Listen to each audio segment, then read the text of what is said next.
실제 대결 50%, 지지도 50%. 이 수정 제안을 진지하게 숙고하겠습니다. 제가 후보직을 내려놓겠습니다. 국민 여러분, 이제 단일 후보는 문재인 후보입니다. 또 두 세력이 힘을 합친다고 할 때 어느 세력이 중심이 돼서 내연을 넓혀나가면서 다른 세력을 품어나가는 것이 가장 자연스럽고 순리적인 것인지 국민 여러분께서 판단해 주셨으면 좋겠습니다.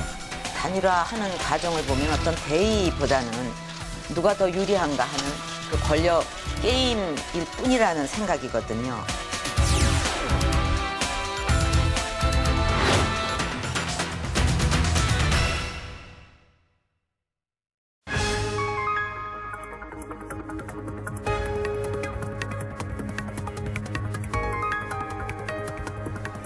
여러분 안녕하십니까. TBS 교통방송이 마련하는 색다른 토론 살전 오늘 순서 시작하겠습니다. 지난 23일 금요일 밤이었죠. 안철수 후보가 전격 사퇴했습니다. 그로써 오랫동안 지속되던 단일화 논란 종지부를 찍고 이제 제18대 대선은 박근혜, 문재인, 박근혜 두 후보의 양강 구조로 개편됐습니다. 자, 오늘 이 시간에는 우여곡절을 겪은 야권 단일화가 갖는 정치적 의미가 무엇인지 한번 짚어보겠습니다. 그리고 이번 안철수 전 후보의 사퇴가 대선 전국에 미치는 파장, 또 이번 대선에서의 본선 레이스에서 펼쳐질 남은 변수가 무엇인지, 그것이 어떤 영향을 주게 될지 함께 얘기를 해보겠습니다. 오늘 토론을 위해서는 전문가 네 분이 나와 계십니다. 한 분 한 분 소개해드리겠습니다. 먼저 국민대학교 홍성걸 교수 나와주셨습니다. 네, 안녕하세요. 네, 반갑습니다. 또 한국정치아카데미 김만흠 원장 나와주셨습니다. 네, 네, 안녕하세요. 또 정치평론가이신 이서구 국장 모셨고요. 네, 안녕하십니까. 네, 반갑습니다. 시사평론가이신 유창선 박사도 자리를 함께 해주셨습니다. 안녕하세요. 오늘 네 분 좋은 말씀 부탁드리겠습니다. 저희 이 시간 색다른 토론 설전은 여러분께서 실시간으로 문자 그리고 트위터로 함께 참여하실 수 있습니다. 많은 참여를 부탁드리겠습니다. 그럼 본격적인 토론에 들어가 보겠습니다. 이번 그 야권 단일화의 모양새는 실제 그 양보가 아닌 후보 사퇴로서 이루어진 것입니다. 이에 대해서 뭐 여러 가지 의미 부여가 있겠습니다만 트위터에서 실제로 어떤 의견이 오가는지 국민들의 의견을 저희가 좀 수집을 해봤습니다. 한 세 가지를 소개를 해드릴 수가 있을 텐데요. 안철수 사퇴로 부동층이 크게 늘었다. 결국 두 거대 정당의 부동층 싸움이고 본래 구도가 됐다라는 의견이 있는가 하면, 민주당은 안철수 지지층을 왜 다 포괄하지 못하고 있는지 성찰하고 대책을 시급히 마련해야 된다. 이런 의견. 그리고 박근혜, 안철수 뜻 이어받아서 새누리당 정치 쇄신하겠다고 했는데 정치 쇄신의 정답이 뭐라 생각하는지 그게 정말 궁금하다. 이런 의견도 있었습니다. 국민들의 그 의견 사실 참 날카로운 그런 지적들을 많이 담고 있다고 생각합니다. 오늘 나와주신 네 분께서는 오늘 주제인 야권 단일화가 우리 정치계에 던진 의미, 그에 따른 파장을 비롯해서 여러 가지 의견이 있으실 겁니다. 한 분 한 분 얘기를 들어보겠습니다. 먼저 홍 교수님 시작을 해주시죠. 네, 뭐 야권 단일화는 뭐 이루어질 것이다라고 예상은 했었습니다. 그런데 그 방식이 예상을 뒤엎는 그런 방식이었죠. 그래서 안철수 후보가 사실은 이렇게 뭐 이 질의하고 뭐 상당히 공방이 치열한 가운데 단일화 협상을 했는데 그 마지막 순간에 사실 사퇴하지 않고서 합의에 의해서 그냥 문재인 후보를 단판으로 추대해 줄 수도 있었거든요. 그것이 아마 야권으로서는 훨씬 더 모양새가 더 좋았을 겁니다. 그런데 그렇게 하지 않고 사퇴를 선택한 것은 상당히 안철수 후보로서는 국민들께 말하고 싶은 뭔 메시지가 있었다고 지금 보여지고요. 그것을 해석하는데 안철수 지지자들이 지금 그 의미를 해석하면서 자신들이 문재인 후보로 지지를 옮길 것이냐, 아니면 박근혜 후보로 옮길 것이냐, 아니면 그도저도 아니면 부동층으로 남거나 기권할 것이냐 하는 문제를 앞으로 한 25일, 24, 5일 남은 지금 대선 기간 동안 확인할 겁니다. 저는 어쨌든 이러한 단일화 과정을 보면서요, 이게 언제까지 우리가 이러한 이 단일화 이 과정을 통해서 국민들이 불과 한 달도 안 남았는데도 후보가 누군지도 모르는 상태가 계속돼야 될 것인가. 그래서 차제에 이번 대선이 끝나면 국회에서 정말 아주 심각하게 논의를 해가지고요, 이런 이 보통 우리 흔히 얘기하죠. 결선 투표제 도입 문제를 비롯해서 다양한 지금 선거법 개정안과 관련된 문제가 있습니다. 이런 문제들을 좀 하나하나 좀 해결해 주셨으면 하는 것이 좀 바람입니다. 네. 그럼 김만우 원장께서 어떻게 보셨습니까? 결과적으로 단일화가 된 거죠. 결과적으로 된 건데 단일화를 통해서 기대했던 효과는 거의 최소화시키는 방식으로 되지 않았었나라는 겁니다. 물론 이걸로 결정은 난 것은 아니고 이게 급작스럽게 이루어진 방향으로 기대지 않았던 방식으로 이루어졌기 때문에요. 안철수 후보도 마찬가지고 또 같은 파트너였던 민주통합당과 문재인 후보도 마찬가지이기 때문에 당분간은 이렇게 안철수 후보의 사퇴 방식으로 단일화된 이후에 전국에서 어떻게 후보 단일화의 시너지를 살릴 것인가 모색하는 과정이 생길 걸로 봅니다. 그런데 방금 그 지적하신 그 부분들, 제도적인 보완 부분은 지금만 생각하고 나중엔 또 유야무야 되지 않기를 바라고요. 또 하나는 이번에 안철수 사태가 던진 것 중에 또 하나는 저 아까 트위터 몇 가지 소개했는데요. 네. 저도 23일 날 저녁에 당시 몇 가지 좀 다른 방송을 하면서 훑어봤는데 그 중에 하나가 뭐였었냐면은 되게 안철수 후보가 좌절했다는 데 주목한 것처럼 보이는데 네. 좌절과 끝이 아니라 어떤 면에서는 새로운 정치의 시작을 보여주는 것이기 때문에 우리한테 그동안의 안철수 후보가 기여해온 바도 있지만은 어떻게 새로운 정치로 가야 될까 과제와 메시지를 던져주고 새로운 시작을 만들었다 이런 평가도 있다는 점을 먼저 말씀드리고 싶습니다. 네. 좌절만 볼 것이 아니라 그것이 담고 있는 정치적인 어떤 진일보된 그런 형태의 무언가 메시지가 있을 수 있다라는 말씀인 것 같고요. 자, 이서구 국장님 말씀 들어볼까요? 네. 이번 그 단일화는 아무래도 좀 부정적인 영향을 많이 준 게 사실입니다. 조금 전에 이 사회자께서 이 트위터에 나온 여러 가지 반응도 소개했는데 당초 뭐 야권에서는 기대를 많이 했죠. 이 단일화를 통해서 시너지 효과도 올리고 하려고 했는데 그 과정에서 바로 우리가 이제 새 정치와 어떤 그 기성 정치에 1차전을 한번 국민들이 본 그런 상황이 되어버렸습니다. 그래서 이 정치 쇄신이라는 게 대단히 어렵구나. 기성 정치의 벽을 어떻게 깨야 되느냐. 뭐 이런 생각들을 한 분들이 굉장히 많을 것 같고요. 그래서 이 정치 쇄신 부분을 이제 앞으로 안철수 후보가 지금 우리 김만우 원장 말씀하신 대로 지금 숙고 장고에 들어갔는데 이 부분을 앞으로 어떤 스탠스로 해서 이것을 또 펼쳐내겠다고 하고 나올 것인지 그게 주목이 됩니다. 이건 이번 대선도 대선이지만 우리 앞으로 장기적인 정치 과제에서 안철수 전 후보가 이 부분에 대해서 좀 방향 정립을 하고 기존 정치에 대해서 계속 그 경고음도 울리고 계속 이 바로잡는 이런 역할을 그동안도 사실 굉장히 해왔거든요. 앞으로도 해나가는 그런 점들의 어떤 의미도 굉장히 컸다. 그리고 정치 쇄신이 참 어렵다. 이 부분을 국민들은 이번 선거에서 과연 그래도 어느 쪽이 실천 의지가 강하고 실현 가능성이 있느냐 이런 부분들을 좀 예의주시해야 되겠다. 뭐 이런 생각을 좀 해봅니다. 네. 또 유창선 박사님 해주시죠. 네, 안철수 후보의 사태는 뭐 아름다운 양보 이거하고는 이제 의미가 이제 좀 전혀 이제 달랐던 이제 경우였던 것 같습니다. 그러니까 지난해 서울시장 선거 때 박원순 그 당시 이제 후보의 뭐 손을 들어줬었던 그런 거하고는 좀 의미가 이제 달랐었다는 얘기인데요. 일단은 뭐 안 후보가 그동안에 있었던 여러 과정 거치면서 민주당으로부터 마음이 상당히 이제 멀어졌던 것 같습니다.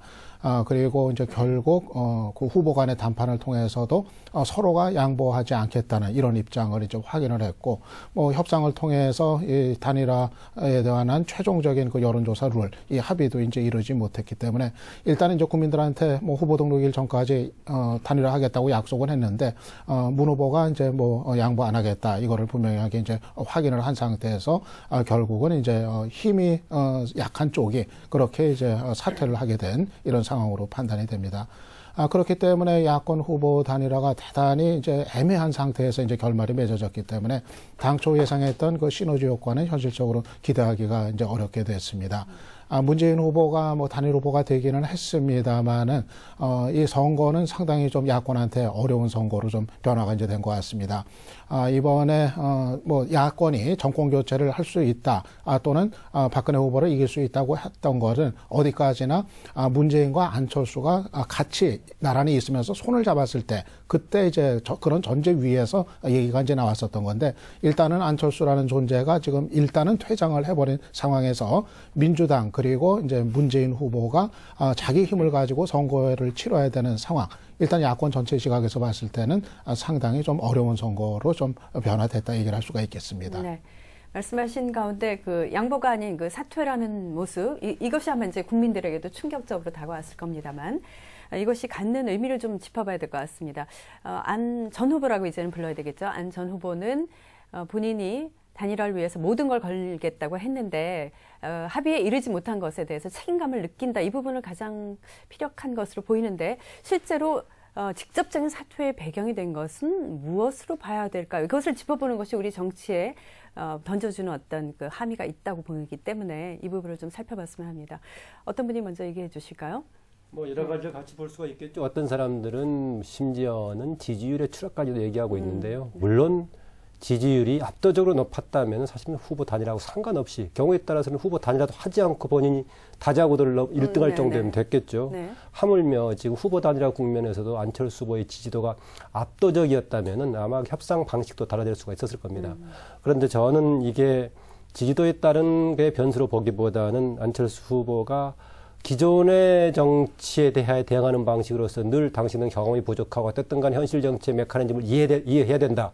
이런 주장을 하면은 안철수 후보가 했던 부분이 뭐냐면은 국민만 보고 가겠다. 네. 국민의 지지가 안철수 후보의 바탕이었는데 어느 단계에 가서는 국민의 지지를 구체적인 대통령 후보에 대한 지지로 전환시켜야 되는데 그 전환시키는 부분에서는 구체적인 전략과 좀 힘이 미약하지 않았는가 그런 부분들이 있습니다. 그래서 마지막 그 사퇴 선언문에도 보면은 단일 후보가 자기는 백의종군 하면서 정권 교체를 위해서 백의종군 한다는 표현, 또 단일 후보는 문재인 후보라는 걸 강조하기도 했지만은 본인이 그동안 시도하려고 했던 뭐 새로운 변화의 경우에는 안철수 후보가 지난번 9월 19일 날 출마 선언하면서 벽에 걸었던 캐치프레이즈였었죠. 국민이 선택한 새로운 변화라는 했던 건데, 새로운 변화나 국민과의 약속, 이것에 대한 자기의 그 관철하지 못했던 것이 좀 큰 좌절의 원인 아닌가 봐지고요. 구체적으로 새로운 정치란 게 뭐냐라고 질문을 제가 직접적으로 다른 토론에서 패널로 질문한 적도 있습니다만, 뭐냐라고 한다면은 여러 가지가 있겠지만 이번에 한꺼번에 이룰 수는 없다. 시작이다. 그 시작 중에서 선거 과정이다.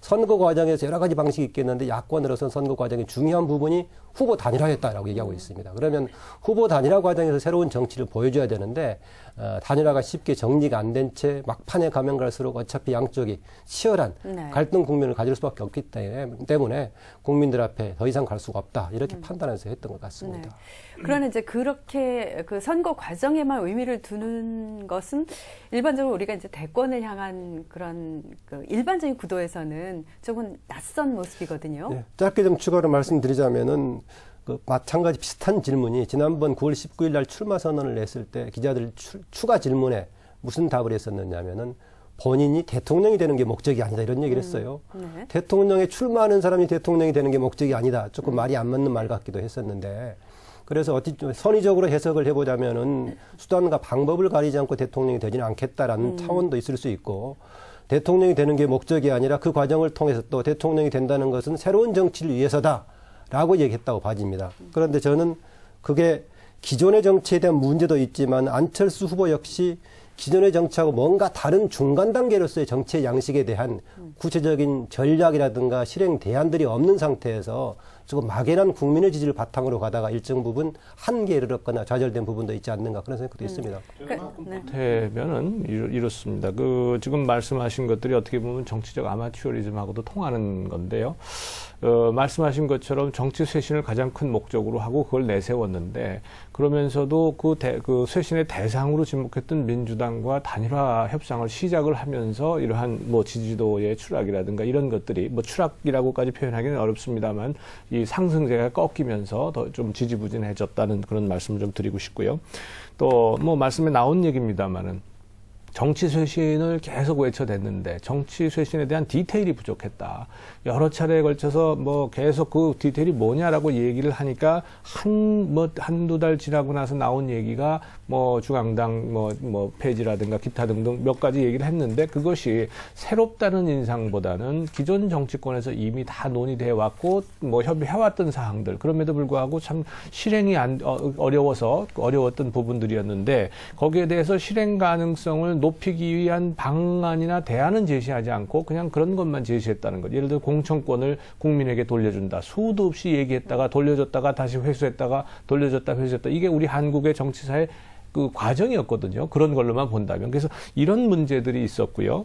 또 단일화 협상 과정에서 나타난 소위 가장 안철수답지 못한 기간이 아니었나 싶습니다. 제가 판단하기에는 그동안의 대선에 나와서 66일 동안 이 후보 자리에 있으면서 가장 안철수답지 못한 기간이 바로 이 단일화 협상 기간이었다. 이 기간 동안에 스스로도 마음대로 되지 못하는, 그러니까 그 혁신이나 쇄신을 하려면 아름다운 단일화를 이루어야 되는데 그렇게 되지 못하는 그러한 모든 것을 굉장히 좀 제가 보기에는 좀 이 마음이 아팠을 것 같아요. 복잡한 심리였을 것 같고, 또 그것이 민주당의 어떤 이해찬 전 대표의 그런 사퇴라든가 또는 뭐 맏형 논리 또는 통 큰 양보하겠다, 모든 거 다 일임하겠다라는 식으로 사실은 일임한 것도 하나도 없으면서 뭐 이런 기성 정치권의 어떤 그런 아주 뭐라 그럴까요? 권모술수라고 그럴까요? 뭐 여기에 꽉 갇혀서 단일화 프레임에 갇히면서 옴짝달싹하지 못하게 됐다는 것. 이런 것들이 제가 보기에는 결국 그냥 단일화 합의에 의한 혹은 담판에 의한 그 문재인 후보의 손을 들어주는 것이 아니라 아예 아주 사퇴라고 하는 극단적인 방식을 통해서 기성 정치권에 대한 불만을 쏟아낸 것이 아니냐. 그래서 결론적으로 말씀드리면 새 정치를 주장하고 새 정치를 실천하기 위해서 나왔는데 기성 정치와 손을 잡으면서 그 기성 정치권에 의해서 발목이 잡혀서 사퇴할 수밖에 없었다. 저는 그렇게 생각이 듭니다. 그렇다면 그 안철수 전 후보가 추구했던 정치 실험, 새 정치를 향한 정치 실험이 무의로 돌아갔느냐? 꼭 그렇지만은 않다고 볼 수 있는 여러 가지 또 의미가 있을 것 같은데 그 부분을 좀 중심으로 얘기해 볼까요? 저는 뭐 말씀하신 거하고 이제 조금 뭐 다른 각도에서 이제 그 원인을 이제 찾는데요. 일단은 이제 상황이 이렇게 그 단일화가 이제 꼬이게 됐던 거는 원래 아마 이제 안철수 후보 생각은 저런 거였을 겁니다. 그러니까 이제 지지율이 이제 계속 상승 추세를 보여가지고 자연스럽게 이제 자신으로 이렇게 좀 단일화 문제가 정리가 되는 거, 아마 그런 거를 이제 기대를 했을 텐데 이게 이제 막상 뛰어들고 나서 뭐 여러 가지 그 정치적인 대응이라든가 이런 거에서 좀 상당히 좀 혼선도 빚어지고 뭐 이렇게 국민 여론의 지지를 크게 받지 못하면서 상황이 이제 다르게 됐던 겁니다. 그런데 이제 거기에서는 사실 안철수 후보가 민주당이라는 이 거대 정당을 상대로 하기에는 이제 너무도 이제 감당이 이제 안 됐었던 거로 보입니다. 기본적으로 이제 민주당이 이 단일 후보 자리를 안 후보한테 넘겨줄 의사는 뭐 전혀 처음부터 끝까지 이제 없었던 거로 이제 판단이 되거든요. 단일 후보는 반드시 민주당 후보가 돼야 된다. 이런 전제 위에서 모든 것이 민주당 쪽에서는 이제 진행이 됐기 때문에 그런데 뭐 이거는 게임이 안 되는 사실 경쟁이었었죠. 모든 면에 있어서. 그러니까 뭐, 전략이라든가, 뭐, 여론전이라든가, 어떤 그 여러 가지 언론 플레이라든가, 이게 뭐 월등하게 민주당이 훨씬 뭐 다 갖추고 우위에 있었기 때문에, 결국은 이제 안 후보가 그 같은 상황을 이제 감당할 수 없었던 이런 상태에서 이제 사퇴를 하게 됐던 거로 이제 보입니다. 그렇기 때문에, 일단은 뭐, 그런 이제 그 결과 속에서 이제 뭐 말씀하신 앞으로 뭐 안철수 후보의 뭐 역할, 이거는 저는 일정한 의미가 있었다고 이제 봅니다. 이번 이제 대선에서 어쨌든 간에 이 정치 혁신 문제, 이거를 이제 전면에 부상시키는 이런 이제 역할을 이제 했었고요. 그리고 또, 이 단일화 과정에 뭐 여러 가지 갈등도 많고 참 보기 안 좋은 장면도 많고 뭐 어떻게 국민들 입장에서 보면 뭐 이 일대 뭐 소동을 일으킨 것 같은 이런 그런 장면도 있기는 했습니다만은 그래도 마지막 순간에, 국민과의 어떤 약속을 지키고, 안철수 후보가 자신이 물러나는 모습을 보인 거, 저는 뭐 다른 건 몰라도 이제 그 장면 자체는 이제 아름다운 어떤 그런 이제 장면이었다. 저는 그렇게 생각을 합니다. 이석 부장님은 어떤 그 의미를 보십니까? 뭐 사퇴는 뭐 바라던 모습은 아니었지만, 우리 정치에 던진 의미. 사퇴했다는 자체가 정치 실험 실패가 아니다라는 의미를 함축하고 있다고 봅니다. 왜냐하면 요번에 큰 경험을 했다. 이제 내 갈 길을 가기 위해서는 지금 그런 이야기 했지 않습니까? 어떤 가시밭길이라도 앞으로 이 어떤 그 새로운 길을 저한테 주어진 사명으로 가겠다라고 이야기를 했으니까 그것이 사퇴로 표현된 겁니다. 그냥 단순 양보가 아니고 그건 그 길을 가겠다는 의미니까 앞으로 아마 안철수 전 후보가 뭔가 새롭게 이번 큰 경험을 바탕으로 정리해서 나오지 않을까 이런 생각이 하나 들고, 그동안에는 좀 단순하게 생각한 것 같습니다. 새 정치를 하면 그다음에 국민적 지지도도 굉장히 높고 하니까 새 정치를 하면 대통령은 저절로 따라오는 것이다. 이렇게 본 것 같고, 또 그 과정에서도 민주당에 좀 실망한 건 뭐 통 큰 양보를 하겠다, 이길 수 있는 후보로 간다라고 하는 것에 흔쾌히 동의해 주니까 그렇게 간다고 아마 본인은 생각한 것 같은데, 결국은 거대 정당이 그 순간순간의 어떤 그 프레임을 이렇게 만들어서 이끌고 간 그런 점들이 있습니다. 그 점이 아마 상당한 실망을 한 것 같고, 사퇴의 의미는 바로 이제 그런 점에 대한 어떤 그 의미도 따라오는 것 아닌가. 그리고 안 후보가 좀 준비가 안 된 건 사실입니다. 이 공약집, 11월 6일 낸 공약집 보면 좀 미흡한 점들이 많습니다. 많고, 그 다음에 이제 11일 토론회, 그리고 이제 저번 토론회, 단일화 토론회 할 때도 보면 현안에 대한 이해력과 토론력이 떨어지는 것도 사실이고, 그런 점들이 아직 준비는 안 된, 그거는 어떤 사실로서 와닿았기 때문에 한계가 왔던 거는 사실인 것 같습니다. 그래서 그런 점을 아마 앞으로 이제 보완을 해 나가야지 안 후보가 또 이제 어떤 큰 정치 세력으로서 계속 유지할 수 있지 않을까. 뭐 그런 생각들을 아마 하고 있을 것 같습니다. 네. 보면. 기이한 바를 조금 추가로 말씀드리자면요. 우선 만약에 안철수 후보가 지금 대선 전국에 아니면 지난해부터 우리 정치적에게 등장하지 않았었다면은 현재의 그 여야 경쟁 구도가 지난해부터 계속됐던 박근혜 이른바 독주가 지금까지 계속되지 않았을까라는 것입니다. 그래서 치다면은 그대로 갔다면은 12월 19일의 선거는 어쩌면은 주기식 비슷하게 될 정도였었는데, 안철수 후보가 등장하면서, 후보가 되기 전부터 등장하면서 이른바 야권이 경쟁력을 가져올 수 있었다라는 하나 말씀드리고 싶고요. 아까 유창선 박사께서 지적을 했었지만은 안철수 후보가 등장하면서 정치 혁신, 정치 쇄신을 이번 대선 과정에 쟁점으로 등장시켰었죠.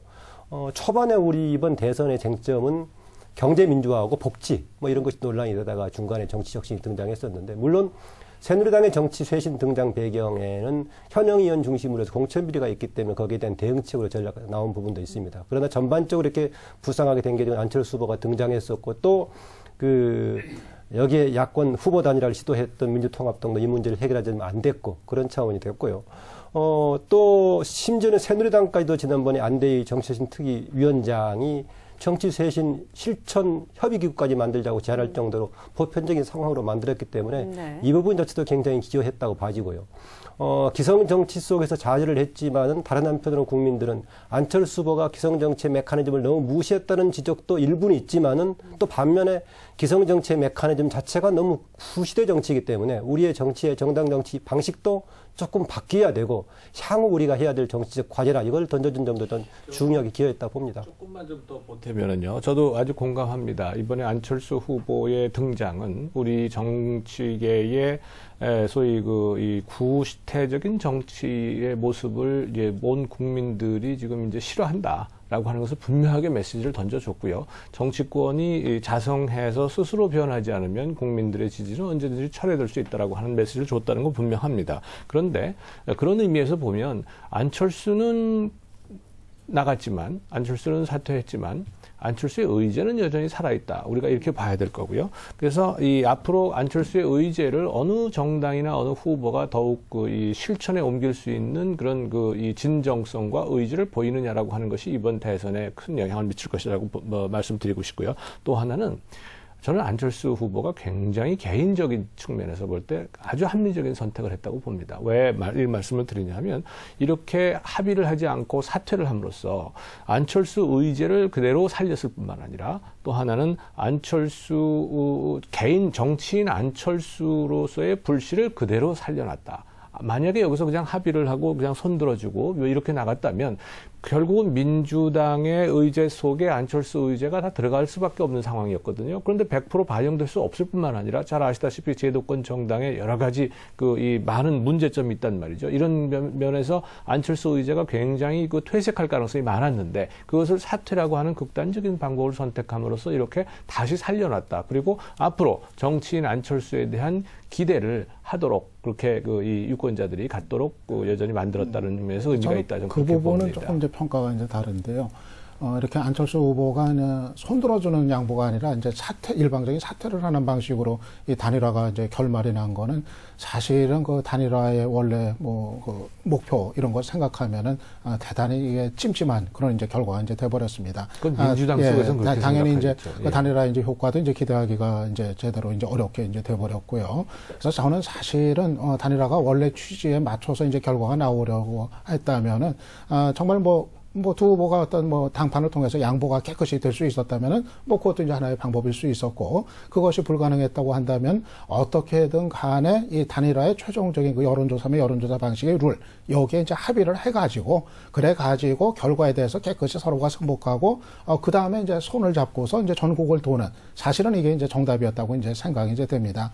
그런데 결국은 이게 이제 결렬이 돼가지고, 막다른 상황에 내몰려가지고 누구는가는 양보를 해야 되니까 결국은 힘센 사람이 양보 안 한다고 그러니까 힘이 약한 안철수가 이제 양보를 하는, 이렇게 이제 결말이 맺어지니까 이게 참 야권 전체로 봤을 때는 어려운 문제들이 이제 생겨나 버린 겁니다. 야권 전체는 그래요. 네, 근데 개인 안철수의 입장은 얘기가 전혀 다르다 그 말씀. 저는 그것도 좀 글쎄 그건 나중에 이제 평가를 해야 될 문제로 이제 생각은 하는데요. 아무튼 그렇기 때문에 좀 이게 다 찜찜해져 버렸습니다. 그러니까는 안철수 후보 지지층은 참 이 상황을 받아들이질 못하고 있고, 또 문재인 후보 지지층 같은 경우도 문재인 후보가 단일 후보가 됐지만은 이거를 반갑게 또 웃을 수는 없는 이런 아주 좀 침침한 상황으로 이제 끝이 났다고 봅니다. 그 과정에 따라서 됐으면 좋겠다고 했는데, 이제 안철수 후보 쪽 입장에서는 그 과정에 문제가 있었다고 보는 거거든요.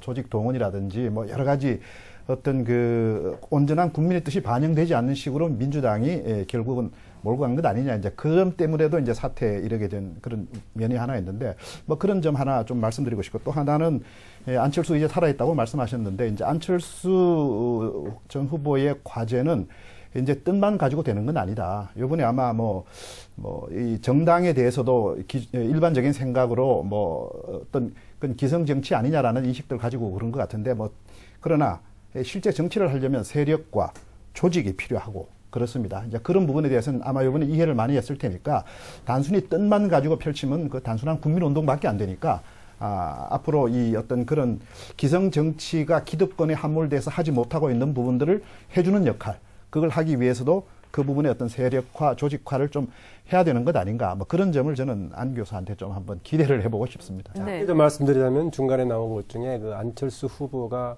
기성정치 구조 속에 힘에 밀려서 중간에 좌절했다고 하면 좀 표현할 수 없는 그런 부분이 있죠. 끝까지 가면 갈 수 있었던 거 아니겠습니까? 그런데 조금 정치적인 판단을 하는 기준이 다를 수도 있었다. 어쩌면은 국민에 대한 책임을 강조하는 쪽이었다면은 문재인 후보 쪽은 당과 또 정권 교체에 대한 강조하는 그런 쪽이었기 때문에 단순히 힘에 밀려서만 조금 좌절했다, 이렇게 보기는 어려운 면도 있다 봐집니다. 네. 자, 그렇다면 이제 가장 큰 관심사는 과연 이 구도가 어느 후보에게 유리하게 작용할 것인가, 이 부분인 것 같습니다.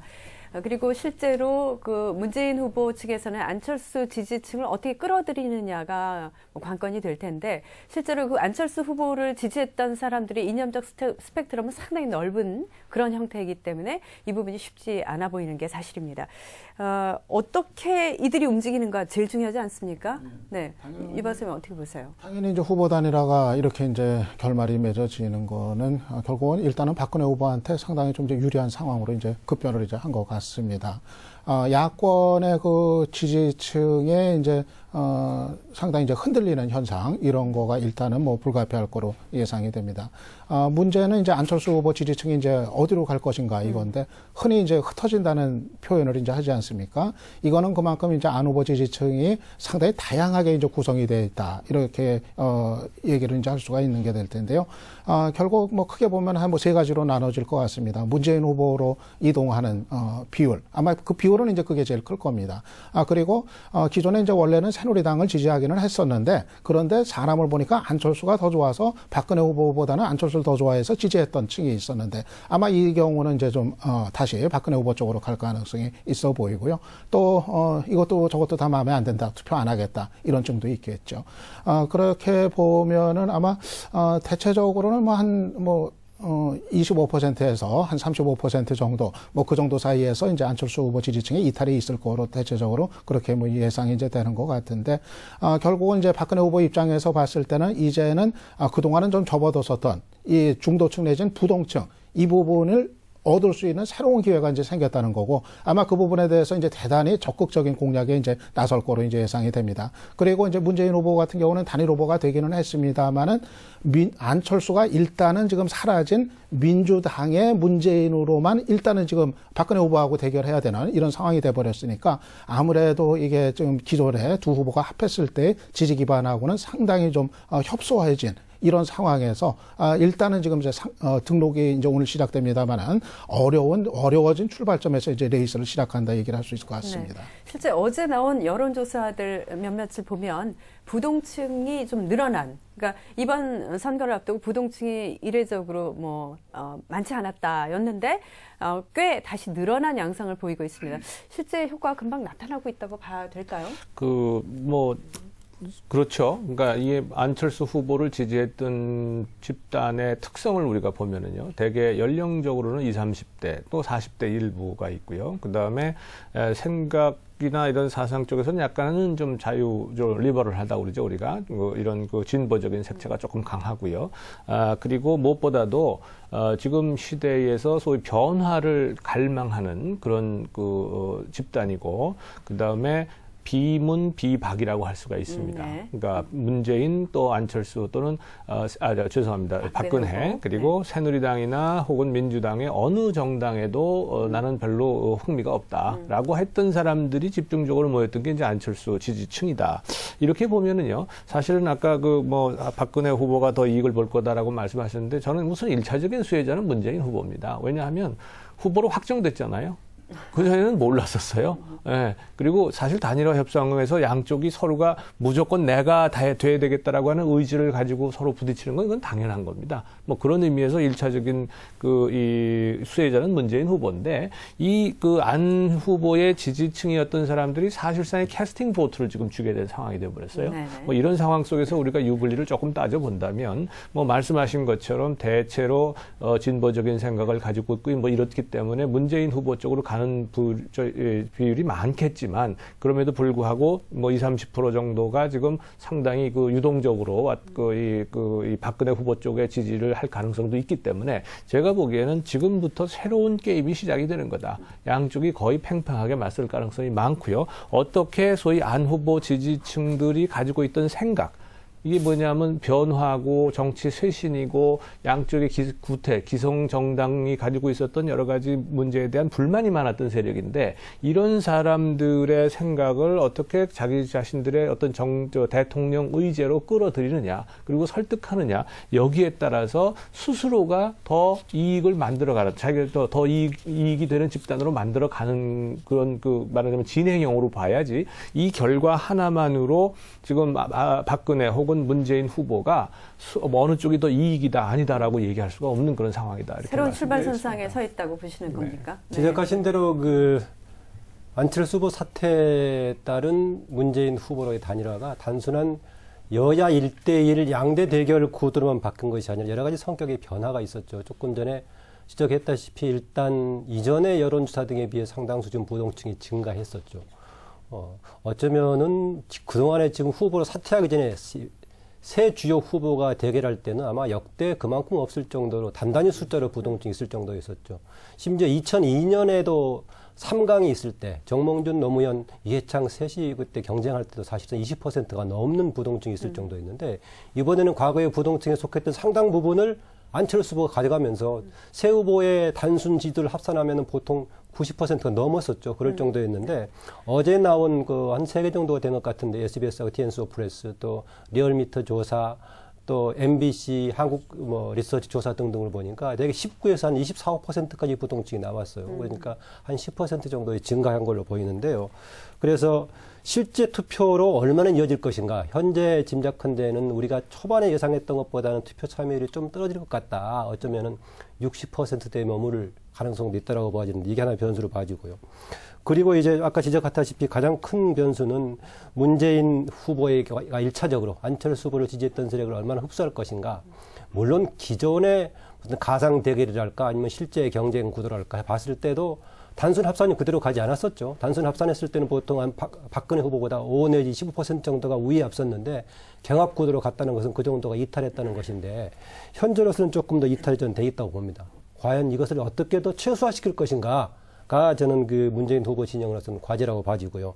그런데 이 새로 생긴 안철수 후보의 사퇴에 따른 공백이 문재인 후보만의 이탈표 흡수의 과제인가? 저는 그렇게만은 보지 않습니다. 새로 생긴 공백을 향해서 박근혜 후보도 경쟁 대상이 될 것이다. 물론 지금까지 최근에 박근혜 후보의 흐름으로 보자면은 이 중도를 통한 외연 확대 전략보다는 다시 보수 결집 구도로 가고 있는데 안철수 후보가 새로이 빠져나감으로 생긴 공백을 향한 외연 확대 전략도 경쟁의 무도가 될 것이다. 물론 자칫하면은 박근혜 후보나 문재인 후보가 본인들의 집토끼를 중심으로 한 경쟁 구도가 되어버린다면 이른바 박정희 대 노무현 경쟁 구도가 돼가지고 과거를 향한 경쟁에 머물러 버린다면 좀 한계가 될 수가 있겠습니다만은 바람직한 방향으로 가기 위해서는 안철수 후보가 남긴 그 공백 부분을 가지고 서로 경쟁하는 그런 구도로 갔으면 하는 희망사항입니다. 전체 구도로 볼 때는 큰 긴 구도로 볼 때는 문재인 후보가 일단 성공했습니다. 가장 낮은 지지율이었는데 안 후보의 어떤 여러 가지 효과를 상당 부분 끌어안아 버렸습니다. 그러니까 지금 단순하게 이번에 단일화 뭐 어떻게 보면 성공을 못한 것이죠. 민주당 입장에서 볼 때는 못했는데 거기에 따라서는 조금 그 효과를 못 거뒀다고는 하지만 크게 봐서는 이제 효과를 거둔 것이고 그래서 이제 전통적인 그 여야 구도로 지금 선거전이 돌아갔습니다. 옛날과 같은 뭐 보수 진보 형태가 되든 또는 뭐 박정희 대통령 대 뭐 노무현 대통령의 어떤 뭐 2세들의 대결이라든지 전통적인 구도로 지금 들어갔는데 저는 이렇게도 봅니다. 원래 이 박근혜 후보가 상당히 앞섰거든요. 그래서 이제 원래 구도로 지금 돌아왔기 때문에 어쩌면 앞으로 이 싸움은 그 당시에 그런 이야기를 했습니다. 박근혜 대 박근혜의 싸움이다. 워낙에 앞서갔으니까. 그 구도의 가능성이 있습니다. 왜냐하면 박근혜 후보가 어떤 과거사 정리라든지 여러 가지 몇 가지 쟁점 부분에 대해서 정리를 좀 국민 눈높이에 맞게 했으면 그냥 그대로 갈 수 있었던 거를 안 했거든요. 근데 요번에도 마찬가지로 이제 다시 이 과거 구도로 돌아왔기 때문에 그 부분을 박근혜 후보가 앞으로 이 선거운동 과정에서 토론회 과정에서 어떻게 정리하느냐에 따라서 그 지지율을 상당히 좀 많이 가져갈 수도 있고 아니면 계속 박빙으로 할 수도 있고 뭐 그런 구도로 보이고 아무래도 요번 지금 요 상황만 놓고 보면 요번 투표율은 20, 30대 쪽에서 안 후보를 많이 지지하고 있었는데 요번 이런 결과가 나오니까 20, 30대 투표율이 좀 떨어질 가능성은 있지 않느냐 뭐 이런 점도 개인적으로는 좀 예상이 됩니다. 이렇게 되면은 이제는 중도층의 지지를 얻어내기 위한 경쟁이 저는 이제 원점부터 다시 시작이 되는 거다 이렇게 이제 봅니다. 일단 이제 박근혜 후보 쪽 입장에서 보면은 사실 이제 그동안은 이제 이 중도층은 어느 정도 좀 이제 접어두고서 보수 결집으로 이기겠다 그쪽으로 전략을 수정을 했었습니다. 그러던 게 이제는 눈에 뻔히 이제 부도층이 새로 생겨난 게 보이거든요. 당연히 이제 그 지지를 이제 끌어와야겠죠. 그러면은 아마 보수층 결집은 보수층 결집대로 가되 이제 중도층 공략에 아마 공격적으로 나설 겁니다. 예를 들어서 뭐 아주 그 과감한 뭐 쇄신안을 또 내놓는다거나 중산층에 관한 대응 공약을 내놓는다거나 이러면서 아마 그쪽에 이제 뛰어들 겁니다. 투트랙 전략으로 좀 수정을 할 그런 거를 이제 예상을 하고요. 문재인 후보도 이제 마찬가지일 겁니다. 사실은 이제 그동안은 이제 안철수라는 존재가 있었기 때문에 범야권에서 그쪽을 잡아놨는데 이제는 그 층이 민주당에 대해서 이제 냉담했을 때 바로 이 문제를 해결을 지금 해야 되는 상황이거든요. 그러니까 민주당한테는 냉담한 사람들이 그래도 문재인은 괜찮다 해가지고 다가올 수 있도록 이 중도층에 관한 지금 대책을 세워야 될 상황이기 바로 때문에. 그렇기 때문에 안철수 전 후보의 역할이 더 주목받는 거 아니겠습니까? 이제 문재인 후보 측에서는 뭐 그 부분에 대한 도움이 절실한 상태가 됐기 때문에요. 앞으로 과연 근데 적극적으로 도울 것이냐 여기에 대해서는 별로 그렇지 않을 것이라는 회의론이 많아 보이던데 어떻게 보십니까? 예, 본인이 얘기했죠. 백의종군 하겠다. 네네. 백의종군을 어떤 방식으로 할 거냐에 대해서는 아직 뭐 분명하지는 않습니다만은 적어도 그동안의 야권 단일화라고 하는 것을 한몫에 받았었고요. 그 압력을 그러니까 야권 지지층으로부터의 압력을 받았었고 또 단일화를 사실상 아주 그 어떻게 보면 멋진 모습으로 해줄 수도 있는 상황이었는데 이것을 사퇴라고 하는 극단적인 선택을 함으로써 아주 애매하게 지금 단일화 효과 자체를 오히려 줄여버리고 지금 나갔단 말이죠. 물론 그 선언문에서는 스스로가 이제 야권의 단일 후보는 문재인 후보입니다. 지원해 주십시오라고 입으로는 얘기를 했는데 행동으로는 지금 그게 아닌 지금 상반된 그런 이 메시지를 지금 전달하는 꼴이 되어버렸습니다. 야권 지지자들에게. 그래서 제가 보기에는 앞으로 문재인 후보와 민주당이 이러한 안철수 후보에 대해서 어떻게 구애를 하느냐는 게 상당히 중요할 것 같고요. 어떠한 구애를 하든지 간에 안철수 후보는 소극적인 지지 이상의 역할은 안 할 것이다. 즉 소극적인 지지라고 하는 얘기는 그동안의 안철수 의제라고 제가 불렀는데 이 정치 쇄신과 관련된 안철수 의제를 지금 사실상 이렇게 사퇴했다는 얘기는 민주당을 통해서 실현할 수가 없다고 본인이 판단한 거라고 저는 봐요. 그런데 이 문제를 계속 요구를 하면서 이제 이 문재인 후보에 대한 간접적인 지지 뭐 이런 쪽으로 역할을 하지 않겠나 이렇게 생각을 합니다. 그 정도면 좀 지지가 좀 결집되는 데는 약한 형태가 될 것 같은 생각이 드는데요. 지금 그 문제가 참 이제 쉽지는 않은 문제일 것 같습니다.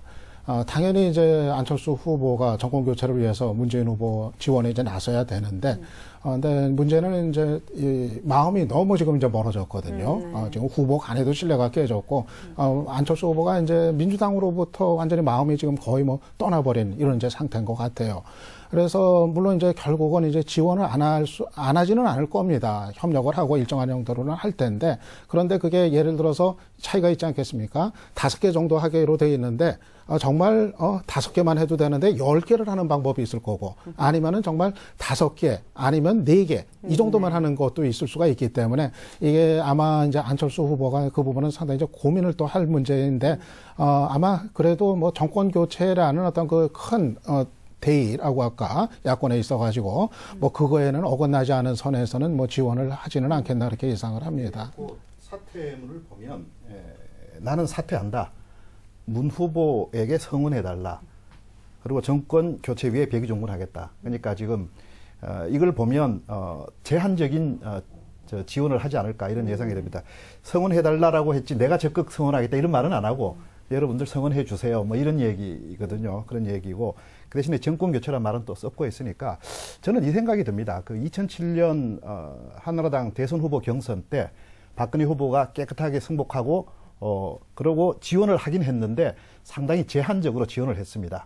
제한적으로 지원했는데 어쩌면 그 장면이 저는 지금 좀 떠오르거든요. 아마 안 후보가 지원을 하더라도 좀 제한적으로 하고 그리고 적극적으로 지지하는 건 자기가 말한 새 정치하고도 또 조금 어긋나는 면이 있습니다. 지금 민주당의 어떤 기성정치의 모습을 봤는데 거기에 흔쾌히 몸을 다 던질 수는 없는 것이고 앞으로 자신의 어떤 그 제3의 길이든 새 정치의 길을 가기 위해서는 일정 부분은 독자적인 그 새 정치를 계속 강조하면서 그래서 뭐 정권 교체가 필요하다라든지 이런 쪽으로 제한적으로 하지 않을까 뭐 이런 예상을 해봅니다. 사실관계 조금 수정할 게 있어갖고 좀 긴급히 말씀을 드리는 박근혜 후보가 2007년에 경선에 그 패배한 이후에 매우 적극적으로 사실은 본선에서 도왔습니다. 전국을 누벼가면서 그 이명박 그 후보의 그 지지를 위해서 말하자면 뭐 어떻게 보면 혼신을 다했다 이렇게 판단을 해야 될 겁니다. 따라서 그거는 아마 사실관계를 조금 일단 당신 아름다운 승복이라 그랬는데 네. 방금 안 후보 관련해서는 안 후보가 직접 도우는 방식이 어떤 방식이 될 것인가 이것을 조금 지금 얘기하셨는데.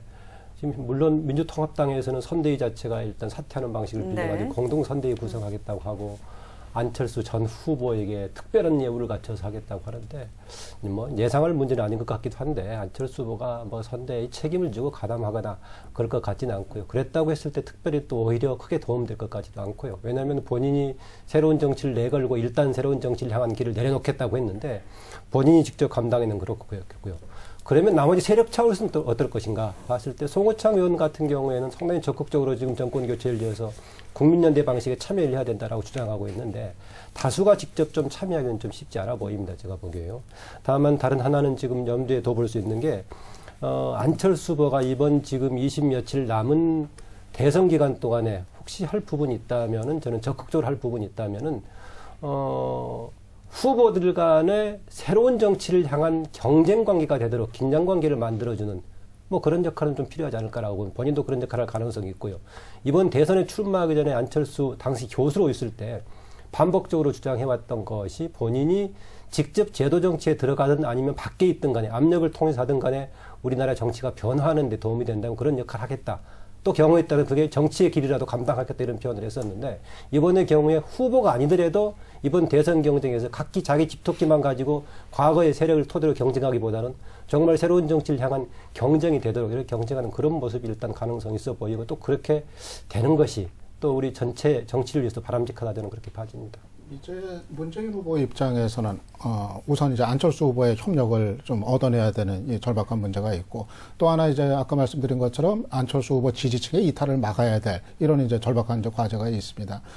그런데 이거를 이제 어떻게 할 건가? 지금 민주당에서 이제 당장 나오는 얘기는 무슨 이제 선대위원장 자리 얘기 나오고 막 여러 얘기가 나옵니다. 또는 통합선대위 이런 얘기 나옵니다만은 사실 이 문제가 좀 자리를 가지고서 어떻게 해결할 수 있는 문제는 저는 아니라고 생각을 합니다. 중요한 거는 이런 어떤 기본적으로 어떤 스타일 자체가 안철수 캠프 쪽 같은 경우는 이런 뭐 자리를 가지고서 뭐 주고받고 하는 이런 거에 별로 이제 관심들이 없는 분위기인 거로 잘 알고 있거든요. 그거보다 중요한 건 결국 이제 마음을 움직이는 부분이 될 텐데 예를 들어서 안철수 후보 지지층의 마음을 움직이려면 어떻게 해야 될 건가? 결국은 안 후보가 얘기해 왔었던 그 어떤 쇄신, 혁신의 부분, 이런 거를 이제 민주당이 이제 담아내는 뭐 이제 그런 게 이제 될 겁니다. 그렇기 때문에 이제 문 후보 입장에서는 정말 어떻게 이 민주당에 대한 이제 그 안 후보 지지층의 강한 불신, 이런 거를 이제 감안을 해가지고 어떻게 민주당 또는 자신이 과감하게 더 가지고 있는 것들을 내려놓는 모습을 보일 것인가. 아마 이런 거 가지고 마음을 움직여야지 뭐 선대위원장, 뭐 공동선대 이런 거 가지고는 좀 해결책이 아니라고 봅니다. 저도 그 유 박사님 말씀에 아주 전적으로 동의하는데요. 그야말로 선대위원장 내지는 뭐 공동선대위 구성하는 거 한번 생각을 해보시자고요. 이게 바로 구태거든요. 지금까지 정치가 그래 왔거든요. 근데 박선숙 안 후보 캠프의 선대위원장하고 송호창 의원 같은 사람은 민주당을 쇄신의 대상이고 이거 가지고는 안 된다고 박차고 나온 사람이에요. 그런데 그런 사람들을 갖다가 영입을 해가지고 지금 공동선대위 구성한다? 이게 도대체가 이 유권자들이 이걸 이해하겠느냐 이 말이죠. 또 안철수 후보 같은 사람이 선대위원장 맡겠다고 지금 하겠느냐 이 말이죠. 그리고 그렇게 주는 것이 그게 정말 새 정치나 정치 혁신의 길이겠느냐 이거죠. 그러니까 지금 여전히 지금 민주당이 참 제가 뭐 이렇게 이 말씀드려서 송구스럽습니다만은 안철수 후보가 생각했던 정치 쇄신이나 혁신하고는 전혀 지금 공통점이 없는 거예요. 그냥 자기네 자신대로 계속 가는 것이고요. 지금 4.11 총선 때 왜 졌는지가 지금 똑같은 행보를 좀 계속 반복하고 있다. 저는 그렇게 지금 판단해서 참 이 안철수 후보 지지자 혹은 야권에서 지금 단일 후보가 됐기 때문에 뭐 문 후보를 지지하자고 하는 많은 사람들한테도 굉장히 마음에 좀 불안할 것 같아요. 불편을 주고 있는 것 같아요. 정치 혁신을 가령 민주당이 담아내기도 어렵지만 담아낸다고 하더라도 이미 정치 혁신에 관한 또 여야 간의 경쟁이 또 같이 시작이 됐기 때문에 특별히 어디가 두드러지지는 않을 것 같습니다. 그래서 그 점에 대해서는 안 후보가 뭐 지금 민주당이 어떤 모습을 보인다 하더라도 전체 큰 흐름 안에서는 그렇게 호응하기가 쉽지 않은 그런 모습으로 보이네요. 전 잠깐 추가로 말씀드리자면 방금 지적하신 선대위 무슨 공동구성하고 이게 뭐 일은 아니다. 전적으로 동의합니다. 그러나 안철수 후보가 어떻게 움직이느냐가 역시 중요할 것이다.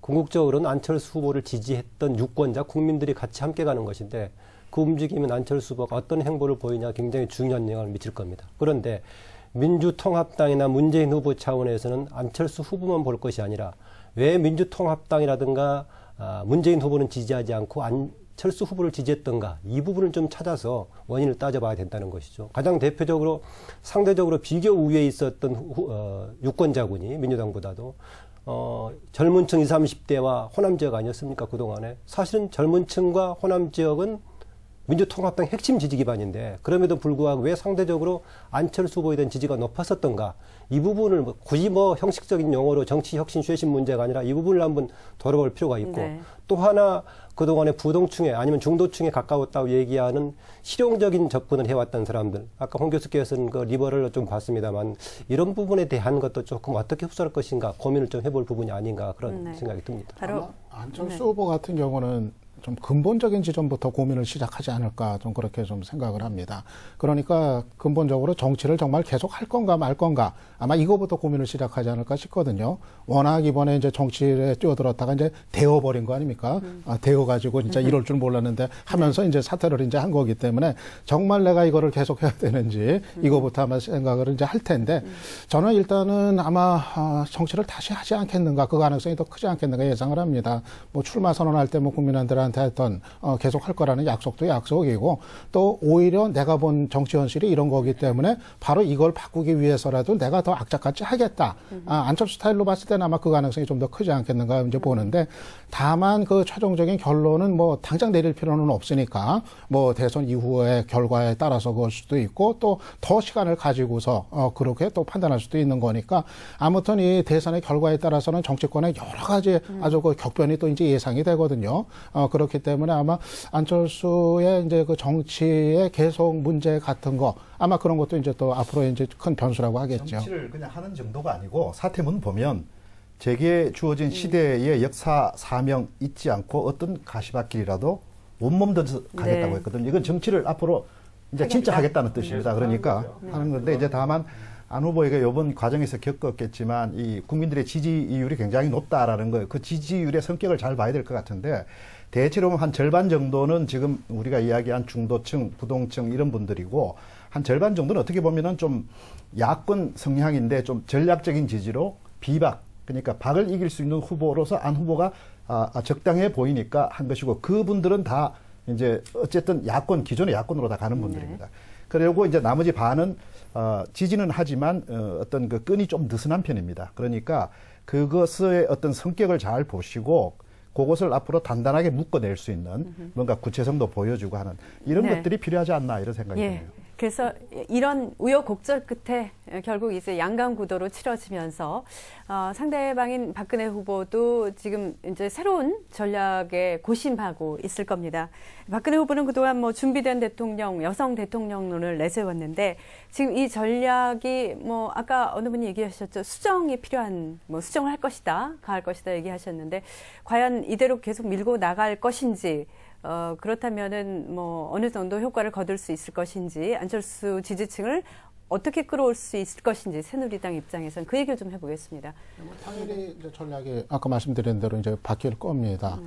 물론 이제 한편으로는 보수층의 결집을 계속 확고히 해가지고 그거를 철저하게 이제 다지면서 그래서 뭐 이해창 전 대표도 이제 다시 뭐 입당을 했고요.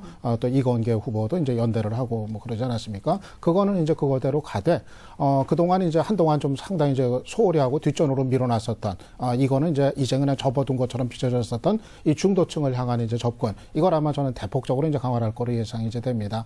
아마 상당히 고단위의 그 어떤 쇄신안들이 나올 가능성이 좀 크다 이렇게 이제 봅니다. 그래서 결국은 이제 박근혜 후보가 정말 이 중도층을 향한 어떤 승부수로서 정말 뭐 집권 후에 어떤 여러 가지 뭐 공약이라든가 자기들의 것을 어떤 과감하게 내려놓는 이런 공약들이 나올 가능성이 대단히 이제 크다 그렇게 이제 예상을 하고요.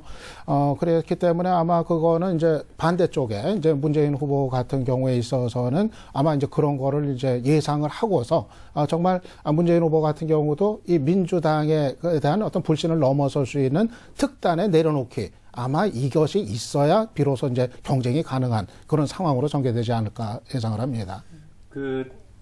아무래도 어느 후보든가 자신한테 유리한 프레임을 만들려고 하지 않겠어요?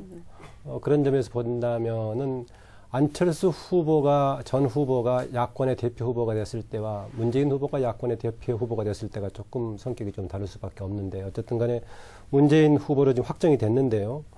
이랬을 때 그동안의 사람들이 조금 우려했던 것 중에 하나는 혹시 문재인 후보가 됐을 경우에는 박정희 대 박근혜, 노무현 프레임이 돼가지고 이랬을 때 뭐 승산에 따른 유불리도 따지지만은 구시대 자원을 가지고 겨루는 구정치가 돼버리는 거 아니냐 우려했었는데요.